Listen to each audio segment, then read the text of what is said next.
बच्चों सबसे पहले एक क्विक रिवीजन कर लेते हैं कि अर्धचालक क्या होते हैं। पिछली वीडियो में आप ये पढ़ चुके हैं कि वे पदार्थ जिनकी चालकता चालक पदार्थों से कम और अचालक पदार्थों से ज्यादा होती है, ऐसे पदार्थों को हम क्या कहते हैं? अर्धचालक पदार्थ कहते हैं। अगर मैं इसको लिख के आपको दिखाऊं, बहुत सिंपल सा, अचालक वे पदार्थ हैं जिनकी चालकता लगभग नगण्य होती है या शून्य होती है। चालक वे पदार्थ होते हैं जिनकी चालकता सर्वाधिक होती है। अर्धचालक वे पदार्थ हैं जिनकी चालकता अचालक पदार्थों से ज्यादा होती है लेकिन चालक पदार्थों से कम होती है। यानी अगर हम इन तीनों तरह के पदार्थों में विभवांतर लगा के इसमें विद्युत धारा प्रवाहित कराना चाहेंगे तो अचालक पदार्थों में धारा लगभग नगण्य होगी, चालक पदार्थों में पर्याप्त मात्रा में हमें धारा मिलती है और अर्धचालक पदार्थों में बहुत थोड़ी सी विद्युत धारा हमें देखने को मिलती है। अब अगर हम बात करें कि ऊर्जा बैंड के आधार पर अर्धचालकों को कैसे परिभाषित किया जाता है तो उसको समझ लेते हैं। ऊर्जा बैंड के आधार पर अर्धचालकों को परिभाषित करने के लिए हमें इनका ऊर्जा स्तर आरेख बनाना होगा। कैसे बनता है?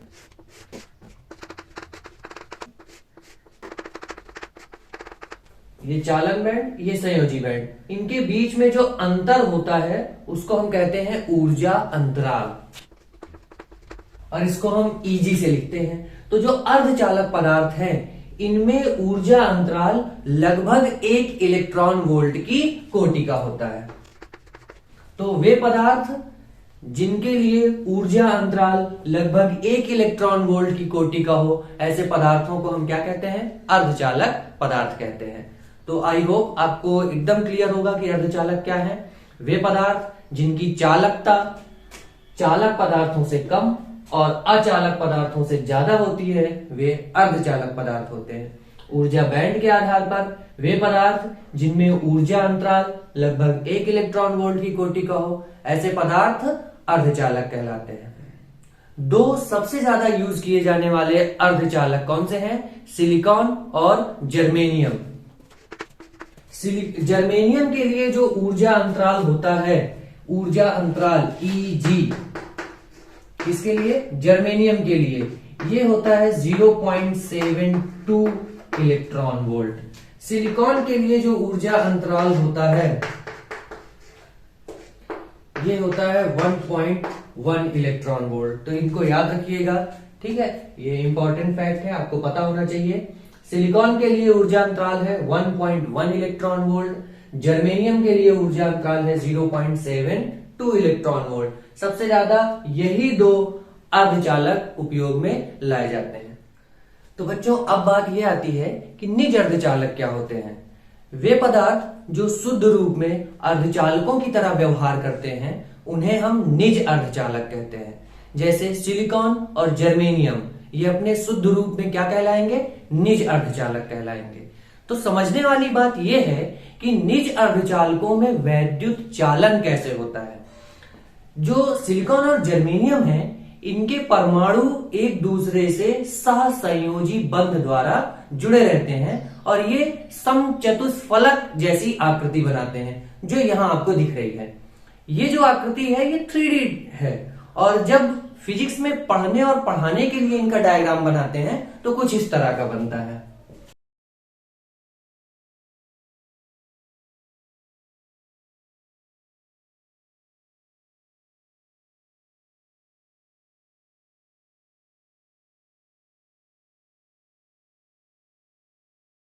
ये है सिलिकॉन के परमाणु जो एक दूसरे से सहसंयोजी बंध द्वारा जुड़े हुए होते हैं। इनके 4 संयोजी इलेक्ट्रॉनों को कैसे दिखाते हैं?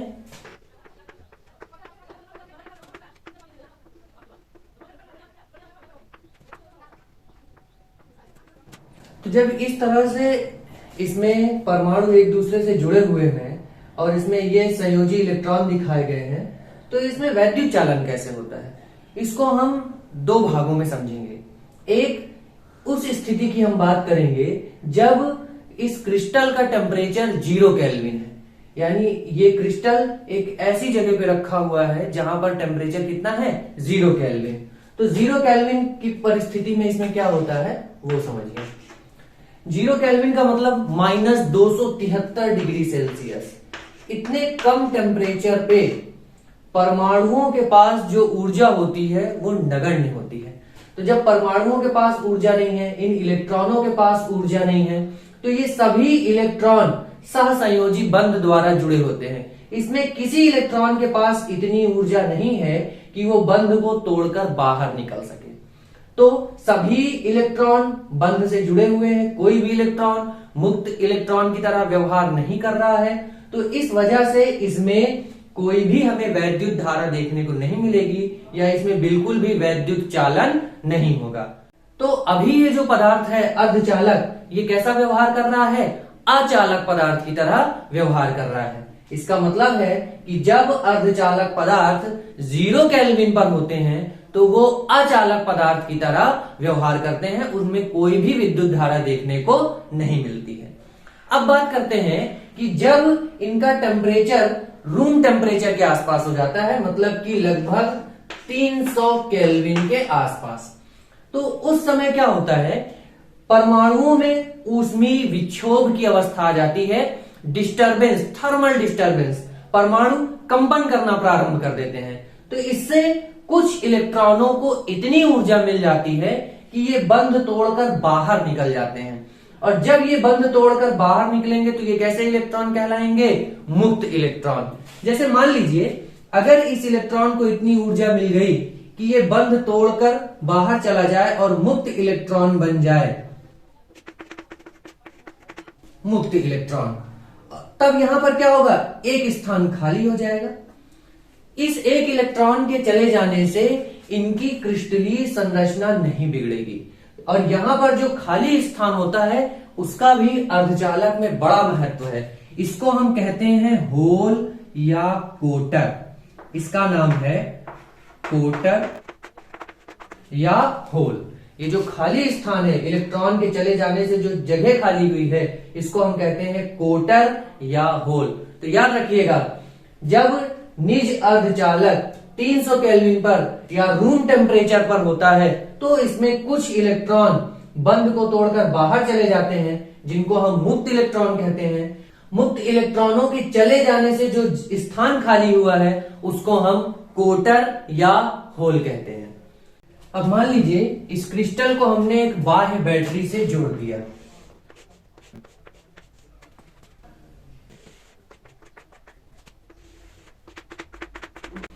तो ये वैसा ही है जैसे यहां पर हमने क्रिस्टल को जोड़ा है, एक सिरा इसका पॉजिटिव टर्मिनल से जुड़ा हुआ है, दूसरा निगेटिव टर्मिनल से जुड़ा हुआ है।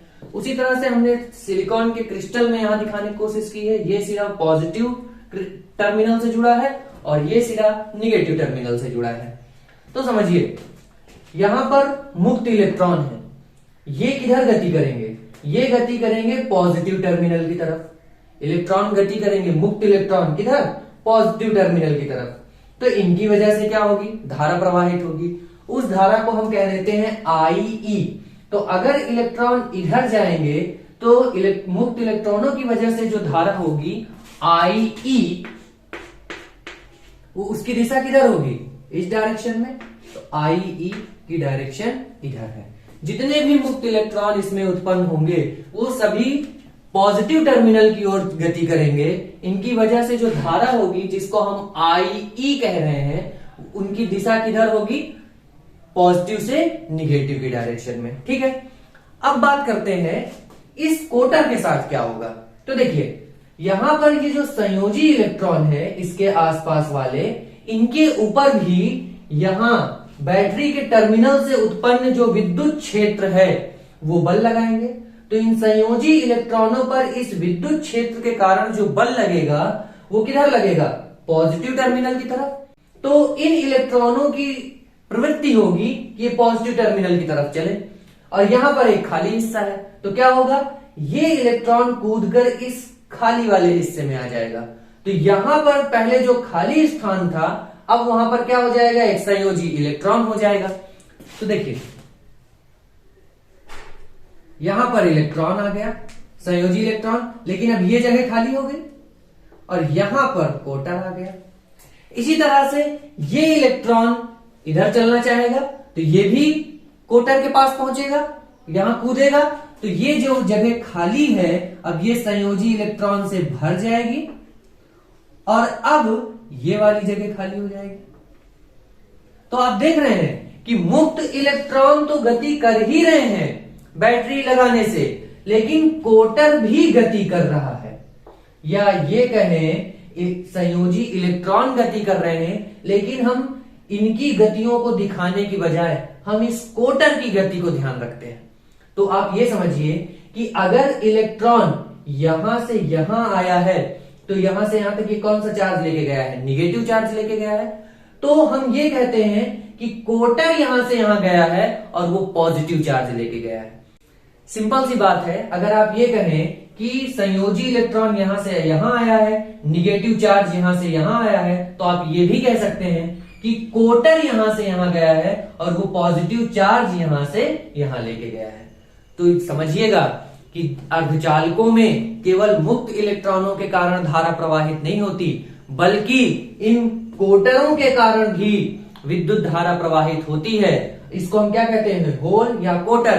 तो इस वजह से, इनकी वजह से जो धारा प्रवाहित हो रही है उसको हम लिखते हैं IH। H मतलब होल को रिप्रेजेंट कर रहा है। तो होलों की वजह से जो धारा है, होल किधर जा रहे हैं?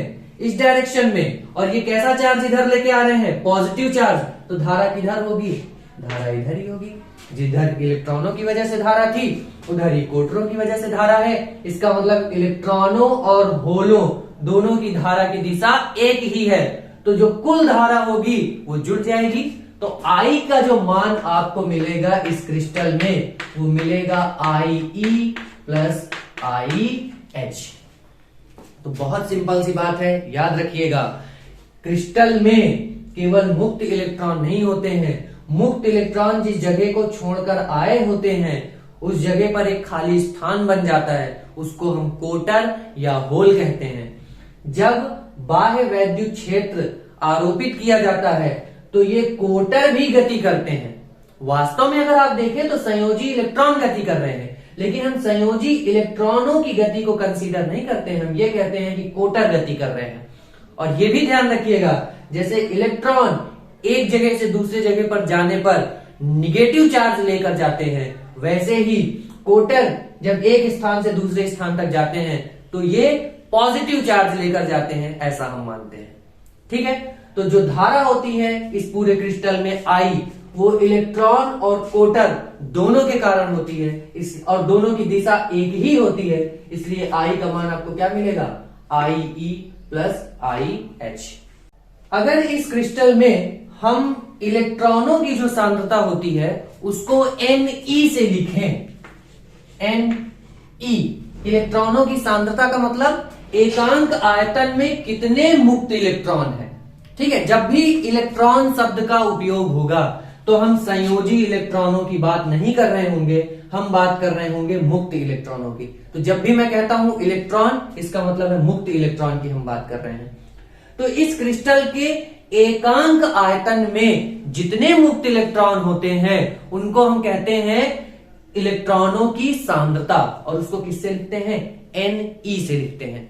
उसी तरह से इस क्रिस्टल में कितने कोटर उत्पन्न हुए हैं एकांक आयतन में, उसको हम कहते हैं NH। और आप ये देख रहे हैं कि जितने मुक्त इलेक्ट्रॉन उत्पन्न होंगे उतने ही कोटर उत्पन्न होंगे। इसका मतलब है कि क्रिस्टल में जो इलेक्ट्रॉनों की सांद्रता है वो कोटरों की सांद्रता के बराबर होगी, यानी यहां हम बराबर का चिन्ह लगा सकते हैं। Ne बराबर होगा NH के। इलेक्ट्रॉनों की जो सांद्रता है वो कोटरों की सांद्रता के बराबर होगी। अगर इस बात को मैं आपको ऊर्जा स्तर आरेख में दिखाऊं तो उसमें भी दिखाया जा सकता है। देखिए कैसे।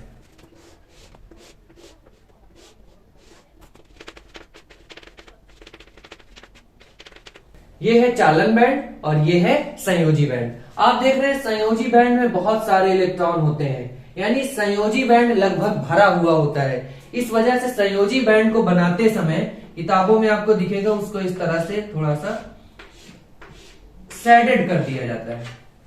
इस तरह से सैडेड कर देने का मतलब है कि संयोजी इलेक्ट्रॉन भरे हुए हैं। चालन बैंड लगभग खाली होता है, इसमें मुक्त इलेक्ट्रॉन होते नहीं है ज्यादा, तो इस वजह से इसको खाली ही रखा जाता है। आप ये देखेंगे कि जितने मुक्त इलेक्ट्रॉन उत्पन्न होंगे उतने ही कोटर उत्पन्न होते हैं। तो चालन बैंड में अगर हम कुछ इलेक्ट्रॉन दिखाना चाहें मुक्त इलेक्ट्रॉनों को, तो उनको हम ऐसे प्रदर्शित कर सकते हैं कि भाई इतने मुक्त इलेक्ट्रॉन यहां पर उत्पन्न हो गए हैं। जितने मुक्त इलेक्ट्रॉन उत्पन्न होंगे उतने ही यहां पर कोटर उत्पन्न होंगे, तो यहां पर हम कोटरों को दिखा सकते हैं इस तरह से। तो निज अर्धचालकों की व्यवस्था को अगर आप देखेंगे तो इस तरह का आपको ऊर्जा स्तर आरेख देखने को मिलेगा। जितने मुक्त इलेक्ट्रॉन उत्पन्न होंगे उतने ही कोटर उत्पन्न होंगे। उसको हम इक्वेशन फॉर्म में लिखें तो ऐसे लिख सकते हैं, और अगर उसको हम ऊर्जा स्तर आरेख में दिखाएं तो ऐसे दिखा सकते हैं। उसकी अगर हम क्रिस्टलीय संरचना देखना चाहें तो यहां से आपको सारी बात समझ में आई होगी। फिर से एक बार रिवीजन कर देते हैं। 0 केल्विन टेम्परेचर पर इसमें किसी इलेक्ट्रॉन के पास इतनी ऊर्जा नहीं होती है कि वो बंध को तोड़कर बाहर निकल जाए और मुक्त इलेक्ट्रॉन की तरह व्यवहार करे। लेकिन जब रूम टेम्परेचर, सामान्य ताप की हम बात करते हैं, 300 केल्विन टेम्परेचर की हम बात करते हैं, तो ऊष्मीय विक्षोभ के कारण कुछ इलेक्ट्रॉनों को इतनी ऊर्जा मिल जाती है जिससे कि ये बंध तोड़कर मुक्त हो जाते हैं पूरे क्रिस्टल में घूमने के लिए। इनको हम कहते हैं मुक्त इलेक्ट्रॉन। ये मुक्त इलेक्ट्रॉन जिस स्थान को छोड़कर आए हैं उस खाली स्थान को हमने कोटर या होल कहा है। हमने देखा कि जब हम बाह्य वैद्युत क्षेत्र आरोपित करते हैं तो इलेक्ट्रॉन किधर गति करते हैं? पॉजिटिव टर्मिनल की तरफ। और कोटर किधर गति करते हैं? निगेटिव टर्मिनल की तरफ। कोटरों की गति कैसे होती है? संयोजी इलेक्ट्रॉनों के माध्यम से। तो कोटर गति कर रहे हैं निगेटिव टर्मिनल की तरफ। तो इन दोनों की वजह से जो धारा प्रवाहित होती है इलेक्ट्रॉनों की वजह से, वो भी पॉजिटिव से निगेटिव टर्मिनल की ओर होती है, और जो होलों की वजह से धारा है वो भी पॉजिटिव से निगेटिव टर्मिनल की तरफ होती है। तो इस पूरे क्रिस्टल में जो विद्युत धारा प्रवाहित होगी I, वो IE प्लस IH के बराबर होगी। फिर उसके बाद हमने ये देखा कि भैया जितने मुक्त इलेक्ट्रॉन उत्पन्न हो रहे हैं उतने ही इस क्रिस्टल में कोटर उत्पन्न हो रहे हैं, यानी इलेक्ट्रॉनों की सांद्रता कोटरों की सांद्रता के बराबर है। उसको हमने लिखा Ne बराबर NH। कोटरों को होल इंग्लिश में कहते हैं, तो उसको हमने लिखा Ne बराबर NH। उसके बाद हमने इसको ऊर्जा स्तर आरेख में बनाकर दिखाया कि चालन बैंड में जितने मुक्त इलेक्ट्रॉन उत्पन्न होंगे संयोजी बैंड में उतने ही कोटर उत्पन्न हो जाएंगे। तो ये था पूरा कि भाई निज अर्धचालकों में वैद्युत चालन कैसे होता है। बच्चों, निज अर्धचालक की जो चालकता होती है वो बहुत कम होती है, यानी जब अर्धचालक अपने शुद्ध रूप में होता है तो उसमें वोल्टेज विभवांतर आरोपित करने पर उसमें जो वैद्युत धारा होती है वो बहुत कम होती है, और इस वैद्युत धारा का हम कोई व्यवहारिक उपयोग नहीं कर सकते हैं। तो हम अर्धचालकों की चालकता थोड़ी सी बढ़ाना चाहते हैं। इनकी चालकता को बढ़ाने के लिए हम उसमें उपयुक्त अशुद्धियां मिलाते हैं थोड़ी मात्रा में, और थोड़ी सी अशुद्धि मिलाने से उनकी जो चालकता होती है वो कई गुना बढ़ जाती है, और तब जो हमें अर्धचालक मिलता है उसको हम बाह्य अर्धचालक या अपद्रवी अर्धचालक कहते हैं। तो जब शुद्ध अर्धचालक या निज अर्धचालक में कोई उपयुक्त अशुद्धि मिलाकर उसकी चालकता को कई गुना बढ़ा दिया जाता है, तब जो हमें अर्धचालक प्राप्त होता है उसको हम बाह्य अर्धचालक या अपद्रवी अर्धचालक कहते हैं। अशुद्धियों को जो मिलाने की प्रक्रिया होती है उसका नाम है अपमिश्रण। इसका एक और नाम है मादन, या इंग्लिश में इसको हम कहते हैं डोपिंग। तो अशुद्धियों को मिलाने की जो प्रक्रिया है उसका नाम है अपमिश्रण, मादन या इंग्लिश में डोपिंग। जब हम अशुद्धियों को मिलाते हैं तो इसका ख्याल रखा जाता है कि जो अशुद्धियां मिलाई जाएं, जो अपद्रवी पदार्थ उसमें अपमिश्रित किया जाए, उसका जो आकार होना चाहिए वो अर्धचालक के क्रिस्टल के लगभग बराबर होना चाहिए, ताकि वो अर्धचालक का जो क्रिस्टल है उसकी संरचना में कोई परिवर्तन ना करे। और दूसरा, हम जो अशुद्धियां मिलाते हैं वो या तो त्रिसंयोजी होती हैं या तो पंच संयोजी होती हैं। ये जो अशुद्धियां मिलाते हैं ये बहुत कम मात्रा में होती है। 10 की घात 8 परमाणु में जब हम एक परमाणु मिला देते हैं तो जो चालकता होती है उस अर्धचालक की वो लगभग 16 गुना बढ़ जाती है। अब अशुद्धियां जब मिलाते हैं तो या तो उनकी संयोजकता 3 होनी चाहिए या तो उनकी संयोजकता 5 होनी चाहिए। तो 3 संयोजकता वाला अशुद्धि मिला रहे हैं या 5 संयोजकता वाली अशुद्धि मिला रहे हैं, उसके अनुसार जो बाह्य अर्धचालक होते हैं वो 2 प्रकार के होते हैं। एक N प्रकार का अर्धचालक और दूसरा P प्रकार का अर्धचालक। तो हम पहले बात कर लेते हैं N प्रकार के अर्धचालक की। बच्चों, जब हम शुद्ध अर्धचालक में या निज अर्धचालक में 5 संयोजकता वाली अशुद्धि मिलाते हैं तब जो हमें अर्धचालक मिलता है वो N प्रकार का अर्धचालक होता है। अशुद्धि हम मिलाते हैं 5 संयोजकता वाली, जैसे कि आर्सेनिक, एंटीमनी या फास्फोरस। 5 संयोजकता वाली अशुद्धि आर्सेनिक, एंटीमनी या फास्फोरस, इनको जब हम शुद्ध अर्धचालक सिलिकॉन या जर्मेनियम में मिलाते हैं तब जो हमें अर्धचालक प्राप्त होता है उसको हम कहते हैं N प्रकार का अर्धचालक। तो इन अशुद्धियों को मिलाने से उसके क्रिस्टल पर क्या प्रभाव पड़ता है उसको देखते हैं।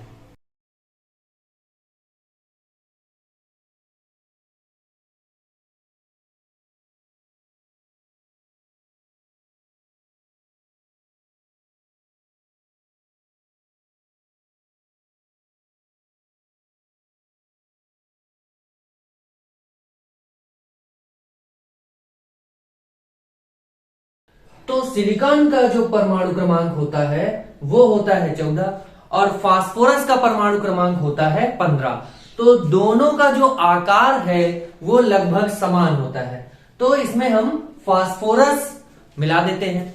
तो जब हम 5 संयोजकता वाला फास्फोरस इसमें मिलाएंगे तो फास्फोरस का जो परमाणु होगा वो इसकी क्रिस्टलीय संरचना पर कोई प्रभाव नहीं डालेगा, यानी सिलिकॉन की जो क्रिस्टलीय संरचना है वो बनी रहेगी। तो फास्फोरस सिलिकॉन के क्रिस्टल में जाकर खुद को ऐसे एडजस्ट कर लेगा जैसे ये सिलिकॉन का ही परमाणु हो, उसी तरह से सहसंयोजी बंध बनाकर ये सिलिकॉन के परमाणुओं से जुड़ जाएगा। ये है फास्फोरस। इसमें बाह्य कक्षा में 5 इलेक्ट्रॉन होते हैं, 5 संयोजी इलेक्ट्रॉन है इसके पास। तो 4 जो इलेक्ट्रॉन है उन्होंने तो सहसंयोजी बंध बना लिया सिलिकॉन के परमाणुओं के साथ, लेकिन जो 5वां इलेक्ट्रॉन है ये किसी के साथ बंध नहीं बना रहा है और ये परमाणु के साथ बहुत दुर्लभ बंध से जुड़ा हुआ है। इसको फास्फोरस परमाणु से मुक्त होने के लिए लगभग 0.05 या 0.01 इस रेंज में केवल इसको ऊर्जा चाहिए, इतने इलेक्ट्रॉन वोल्ट। तो इतनी थोड़ी सी ऊर्जा तो उसको 100 केल्विन 150 केल्विन पर भी मिल जाती है, लेकिन अभी हम बात कर रहे हैं रूम टेम्परेचर की, तो ये आसानी से इलेक्ट्रॉन यहां से मुक्त हो जाता है और ये पूरे क्रिस्टल में मुक्त इलेक्ट्रॉन के रूप में गति करने लगता है।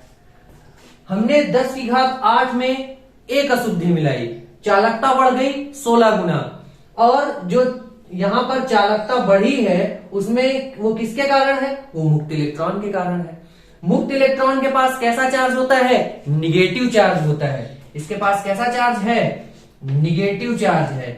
इस वजह से इस तरह का जो बाह्य अर्धचालक हमको मिलता है उसको हम कहते हैं N प्रकार का अर्धचालक।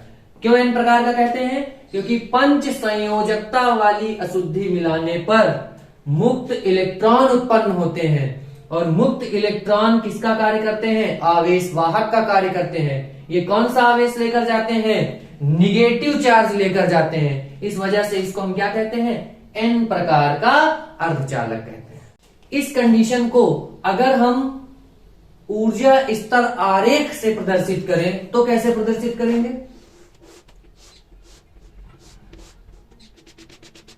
ये है चालन बैंड, ये है संयोजी बैंड।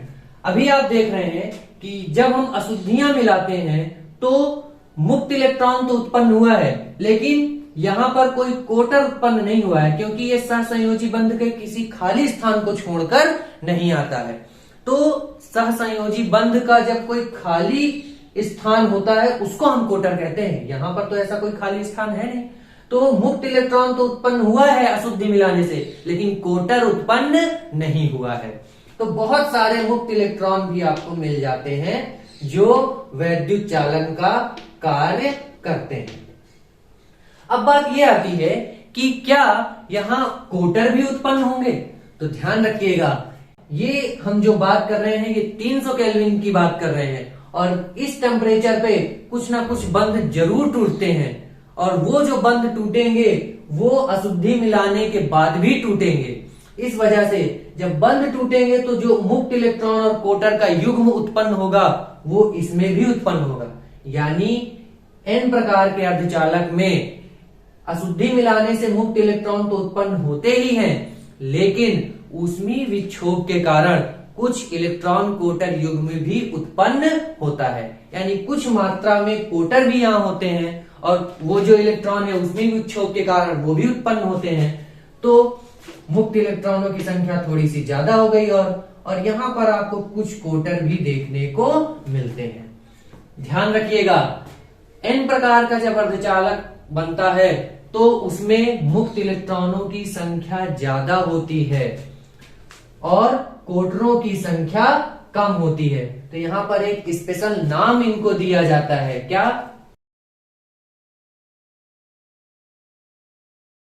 n प्रकार के अर्धचालक में इलेक्ट्रॉन मुख्यतः होते हैं, तो इनको हम कहते हैं बहुसंख्यक आवेश वाहक। कोटर बहुत कम संख्या में होते हैं, इस वजह से इनको हम कहते हैं अल्पसंख्यक आवेश वाहक। तो यहाँ पर बहुसंख्यक कौन होंगे? इलेक्ट्रॉन। अल्पसंख्यक कौन होंगे?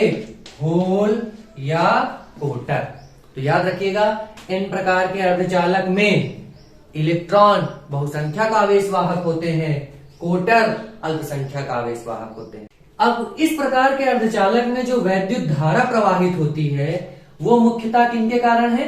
इलेक्ट्रॉनों के कारण। लेकिन होलों के कारण भी कुछ धारा हमें देखने को मिलती है। अगर हम इसमें बाह्य वैद्युत क्षेत्र आरोपित करें तो ये जो मुक्त इलेक्ट्रॉन है ये किधर गति करेंगे? पॉजिटिव टर्मिनल की तरफ। तो इनकी वजह से जो धारा होगी वो इस दिशा में होगी, इलेक्ट्रॉनों की वजह से जो धारा होगी। कोटर ऋण टर्मिनल की तरफ गति करेंगे तो उनकी वजह से भी जो धारा होगी वो भी इस दिशा में होगी। ठीक है, तो जैसा निज अर्धचालकों में था वैसे ही n प्रकार के अर्धचालकों में भी जो धारा प्रवाहित होगी I, कुल धारा, वो किसके बराबर होगी? IE प्लस IH के। लेकिन यहां पर NE बराबर नहीं होगा, किसके? NH के। इलेक्ट्रॉनों की सांद्रता होलों की सांद्रता के बराबर नहीं होती है, बल्कि इलेक्ट्रॉनों की जो सांद्रता होती है वो बहुत ज्यादा होती है। किसकी तुलना में? होलों की तुलना में। तो होलों की सांद्रता बहुत कम है, इलेक्ट्रॉनों की सांद्रता बहुत ज्यादा है। एक क्वेश्चन पूछा जाता है आपसे कि ये जो n प्रकार का अर्धचालक है ये विद्युतीय रूप से निगेटिव चार्ज है इसके ऊपर, या पॉजिटिव चार्ज है, या उदासीन है? सिंपल सी बात, क्वेश्चन समझिए। हमने एक क्रिस्टल बनाया है, वो क्रिस्टल है एन टाइप। एन टाइप हमने क्रिस्टल बना दिया।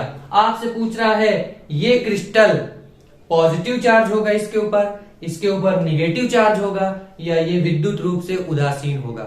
तो ध्यान रखिएगा, यहां से आप कंफ्यूजन में आ जाते हैं कि n प्रकार का अर्धचालक निगेटिव याद रख के आप इसको ऋण आवेशित कह देते हैं, लेकिन ऐसा नहीं होता है। निगेटिव हम ले रहे हैं n प्रकार बनाने के लिए, लेकिन कौन सा निगेटिव? जो बहुसंख्यक आवेश वाहकों के ऊपर आवेश है। इसका मतलब ये नहीं है कि ये पूरा क्रिस्टल ऋण आवेशित हो गया है। समझिएगा, पहले इस क्रिस्टल में जब ये निज अर्धचालक था तो इसके पास कौन सा परमाणु था? केवल सिलिकॉन था। सिलिकॉन के परमाणु में उस नाभिक में 14 प्रोटॉन होते हैं, बाहर 14 इलेक्ट्रॉन गति कर रहे होते हैं, विद्युत रूप से उदासीन होता है।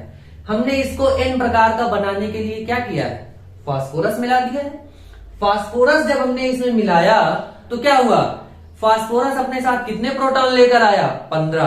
कितने इलेक्ट्रॉन लेकर आया? 15। यानी जब वो आया तो क्या वो कोई आवेश लेकर आया? नहीं। हाँ, उसने एक मुक्त इलेक्ट्रॉन इस क्रिस्टल को दिया है, लेकिन इसका मतलब ये नहीं है कि ये पूरा क्रिस्टल ही ऋणावेशित हो गया।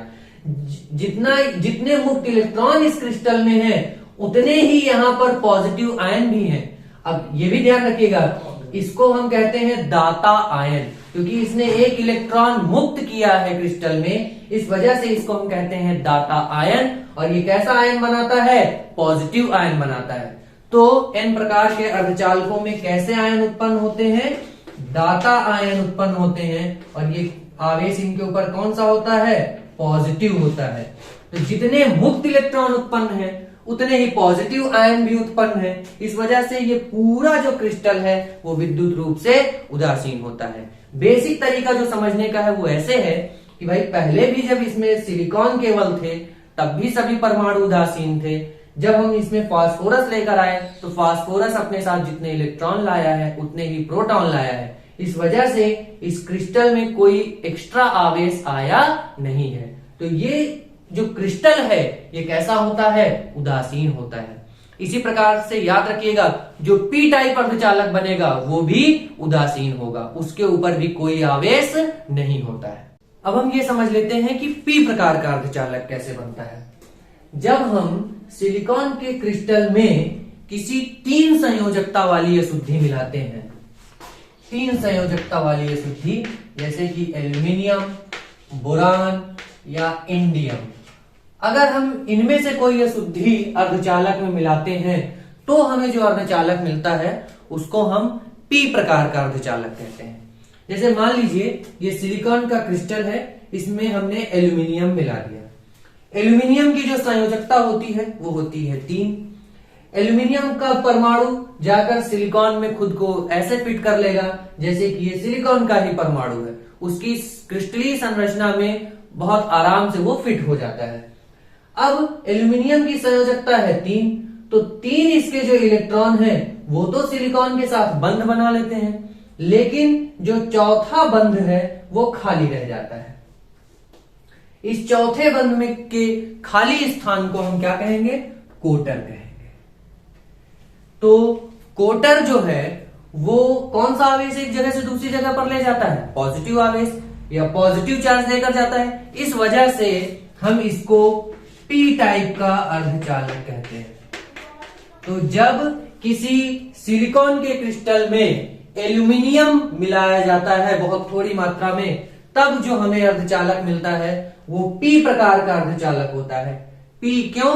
क्योंकि इसमें आवेश वाहक जो उत्पन्न होता है वो कोटर उत्पन्न होता है, और कोटर एक स्थान से दूसरे स्थान तक हम मानते हैं कि पॉजिटिव चार्ज को लेकर जाता है। इस वजह से इसको हम पी टाइप का अर्धचालक कहेंगे। अब अगर इसको हम इसका ऊर्जा स्तर आरेख बनाएं तो वो कैसा बनेगा? ये है चालन बैंड और ये है संयोजी बैंड। इसमें आप देख रहे हैं कि कोटर तो उत्पन्न हुए हैं, लेकिन उतनी ही मात्रा में मुक्त इलेक्ट्रॉन उत्पन्न नहीं हुए हैं। तो यहां कोटर तो आपको बहुत सारी संख्या में देखने को मिलेंगे संयोजी बैंड में, लेकिन यहां आपको मुक्त इलेक्ट्रॉन इसके रिस्पेक्ट में देखने को नहीं मिलेंगे।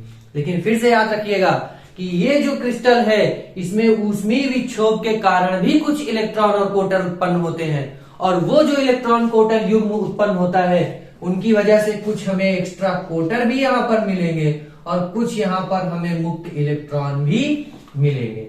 तो आप देखेंगे कि यहां पर बहुसंख्यक आवेश वाहक कौन है? कोटर है या होल है, जबकि अल्पसंख्यक आवेश वाहक कौन है? इलेक्ट्रॉन है, क्योंकि इलेक्ट्रॉन बहुत कम मात्रा में उत्पन्न हुए हैं। इस वजह से इलेक्ट्रॉन पी प्रकार के अर्धचालक में कौन से आवेश वाहक हुए?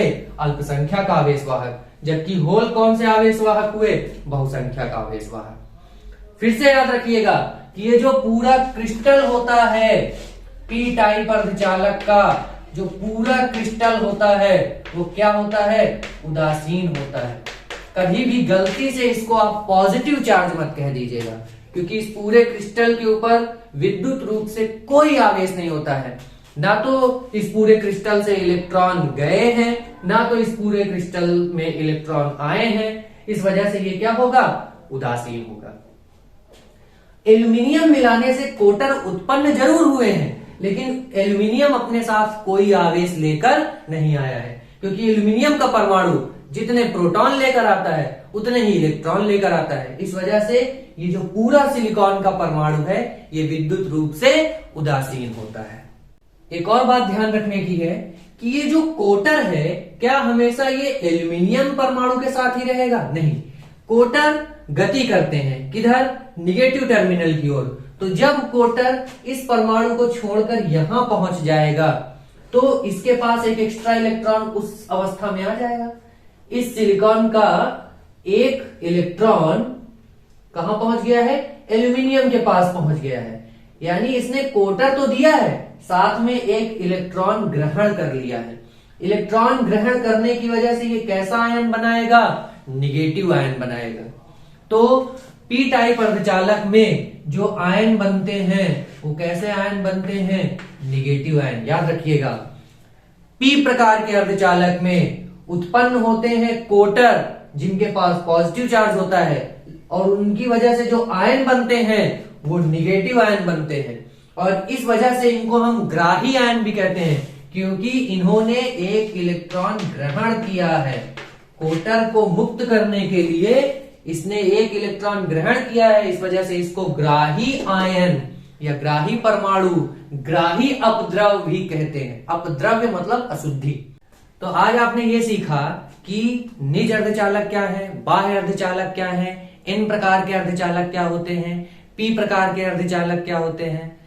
अभी तक जो बच्चे इस वीडियो को देख रहे हैं उनके लिए एक सवाल है कि अगर हम अर्धचालक का ताप बढ़ाएंगे तो उनकी चालकता बढ़ जाएगी या घट जाएगी या उतनी ही रहेगी, ये आपको कमेंट करके बताना है। ताप बढ़ाने पर चालकता बढ़ेगी या घटेगी या उतनी ही रहेगी, और उसके साथ उसका रीजन भी बताना है कि अगर बढ़ेगी तो क्यों बढ़ेगी और अगर घटेगी तो क्यों घटेगी। तो मिलते हैं आपसे नेक्स्ट वीडियो में अगले कॉन्सेप्ट के साथ। तब तक के लिए सब्सक्राइब कर लीजिए इस चैनल को, अगर अच्छा लगा तो अपने दोस्तों को भी शेयर करिए। मिलते हैं नेक्स्ट वीडियो में।